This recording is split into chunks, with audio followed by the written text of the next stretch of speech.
Bonjour à toutes et à tous, j'espère que vous allez bien. On se retrouve aujourd'hui pour une nouvelle vidéo et ce sera une vidéo organisation avec une semaine où je n'irai pas faire de courses. Du coup, je vais vider le placard, même les placards, le frigo, le congélateur. Je vais piocher dans les stocks. Mais avant tout ça, on se fait un petit café et on va s'organiser cette semaine. Baby, you give me ice and fire. You're giving me wind and rain. You're some kind of butterfly. Dans un premier temps, je vais faire un état des lieux, un état des stocks. Et ici, je commence par le frigo. Car oui, les denrées alimentaires qui se trouvent dans le frigo sont celles qui périment en général le plus tôt. Donc c'est important de mettre ça en priorité dans la liste des menus de la semaine. En fait, de prendre ces produits-là en priorité. Je prends tout ce qui est déjà ouvert parce que souvent, un paquet de 6 tranches de jambon, personnellement, je ne le finis pas tout de suite. On n'est que à deux, donc on n'entame pas un paquet de 6 tranches de jambon et on le termine. C'est très très rare. Du coup, j'essaie de faire ça en priorité, tout ce qui est jambon, charcuterie, de le finir au plus vite. Et je liste tout ça sur un petit carnet. Je regarde vraiment l'état de chaque produit, ce qui doit passer en premier, ce qui peut attendre. Et voilà, je regarde vraiment tout ce que j'ai pour ne rien gâcher. Je regarde les dates de péremption. Ici, j'ai des fricadelles qui sauront très bien tenir jusqu'à la semaine prochaine. Une fois que l'état des lieux du frigo est fait, je fais l'état des lieux des placards, de tout ce qui est sec, donc les pâtes, la farine, tout ça. Je regarde vraiment ce que j'ai, c'est en fait ce qui me permettra de faire mon repas, donc tout ce qui est féculent, lentilles, semoule, blé, perles, voilà, tout ça. Et j'ai également des boîtes de conserve, c'est aussi quand j'ai la flemme, la boîte de conserve, je vous avouerai que je veux que ça aille vite. Je vais assez rapidement vers une boîte de conserve, comme ça c'est vraiment plus rapide. Mais en général, j'essaie de ne pas le faire plus d'une fois par semaine. J'ai encore assez de sucre, assez de farine, assez d'éblis. Je regarde l'état des stocks de tout. Et comme ça, je pourrais faire mes recettes en fonction. J'ai la liste du frigo, la liste des placards. Maintenant, je prends la liste du congélateur. Une fois par mois à peu près, je prends le listing de tout ce que nous avons dans le congélateur, que ce soit plat préparé, déjà fait, ou alors tout ce qui est à faire, c'est-à-dire viande brute ou légumes bruts, et je me réfère à ça pour faire ma liste de menus de la semaine. Ça y est, je commence, je note lundi, mardi et mercredi, vous connaissez, et en fonction de ça, je regarde ce que j'ai à cuisiner et ce qu'il y a dans mes stocks, comme ça je vide tout ce que j'ai, et ça m'évite de me balader avec mon petit carnet dans toute la maison.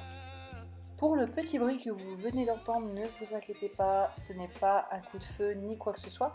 C'est juste Chouquette qui a fait tomber son téléphone pendant que je faisais ma voix off. Voilà, je lui ai dit je fais une voix off, j'ai besoin d'un peu de temps. Mais Chouquette n'est jamais bien loin, du coup elle a fait tomber son téléphone et on l'entend dans la voix off. Et je n'ai pas envie de recommencer. Voilà, voilà. Donc c'était juste pour vous expliquer ça.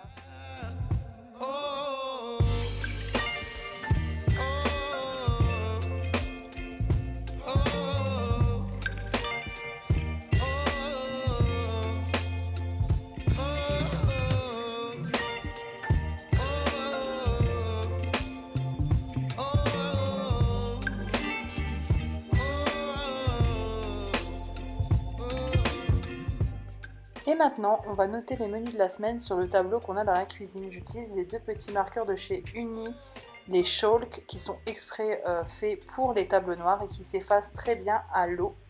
Du coup, je note midi et soir dans chaque case, comme ça on sait ce qu'on mange le midi et le soir. Jusque-là, tout est tout à fait logique.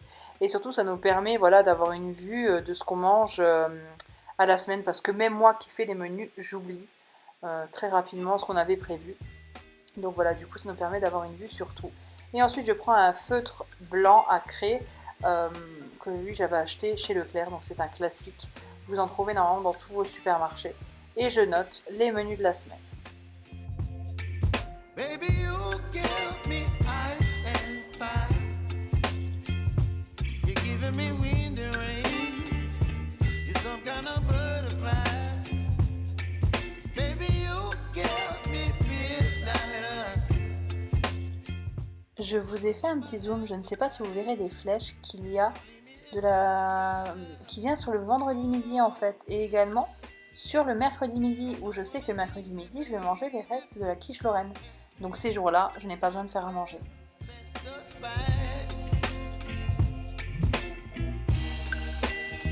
Don't wanna overthink it, baby.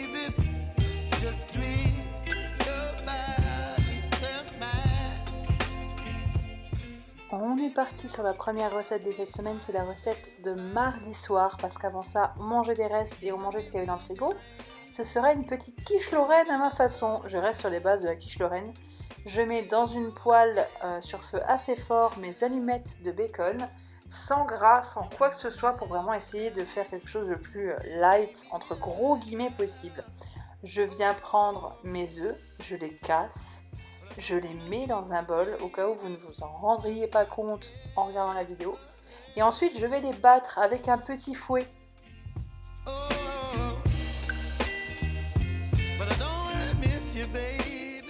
Ah oui, j'ajoute de la muscade, excusez-moi, je ne vous l'avais pas dit.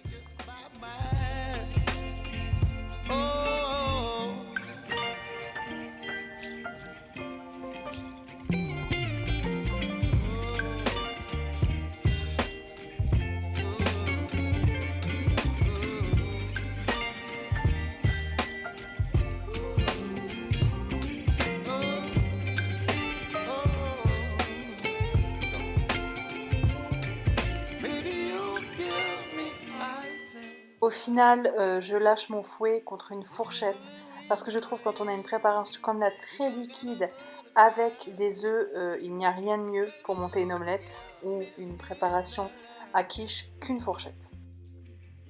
Et dans ma préparation à quiche, je vais venir ajouter mes lardons de bacon. Comme vous voyez, ils ont bien grillé et il n'y a pas de gras, donc c'est très bien. Je viens ajouter ça et je les incorpore à la préparation en mélangeant délicatement.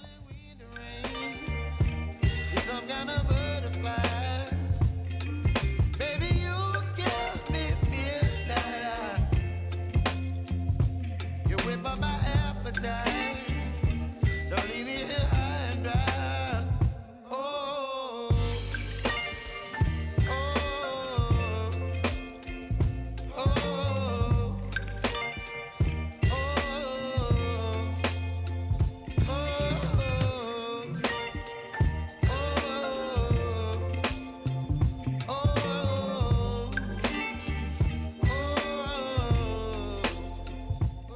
et tu piques avec ta fourchette parce que vraiment ça permet une meilleure cuisson.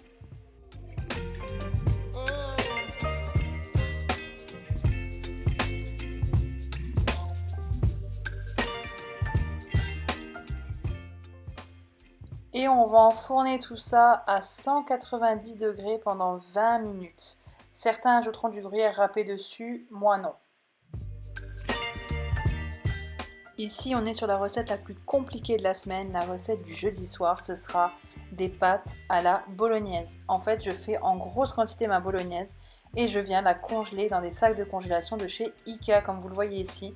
Et par-dessus, je marque x2 ou x1 en fonction des quantités que je fais. Ici, c'est tout pile la bonne quantité pour 2 personnes. Et pour ce faire, moi, je ne mange pas de pâtes à la bolognaise sans une baguette pour saucer le reste. Donc là, je prends celle de chez Chabrior, elle est excellente. Comme vous le voyez, au bout de peut-être 5 minutes de débouillantage dans de l'eau chaude, ma sauce est prête à être recuite très doucement à petit feu pendant que l'eau de mes pâtes bout à la casserole. Donc en fait, j'ai juste à faire cuire des pâtes et à mettre ma casserole à réchauffer tout doucement.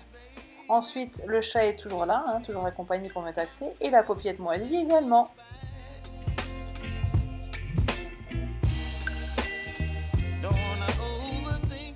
Là, on ne plaisante plus. C'est la recette de ma mère.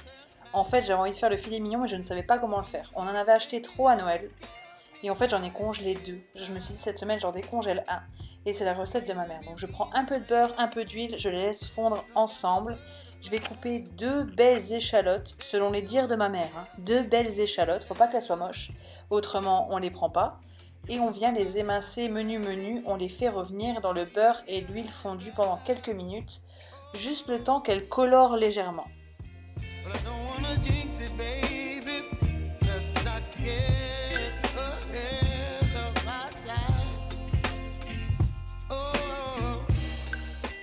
Pendant que nos belles échalotes sont en train de cuire, je viens couper ma viande que j'ai décongelée 24 heures à l'avance. Donc comme vous voyez, c'est pas un énorme morceau de viande.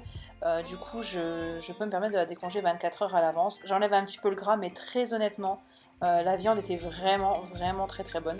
et je viens l'ouvrir un petit peu vu qu'elle était congelée et que je viens de la couper en l'écrasant un peu. Je viens l'écarter un peu pour qu'elle cuise mieux à la poêle. Je reviens sur les échalotes, je les tourne un petit peu de tous les côtés et je vais les prendre pour les mettre de côté et ajouter la viande. Avant ça, j'augmente un peu le feu pour venir faire saisir les morceaux de viande. You're chilling in the rain. You're some kind of butterfly. Baby, you give me midnight. You whip up my appetite. Don't leave me here high and dry. Baby, you give me ice and fire. You're channeling wind and rain. You're some kind of butterfly. Baby, you give me midnight. You whip up my appetite. Don't leave me here high and dry. Oh, oh, oh, oh,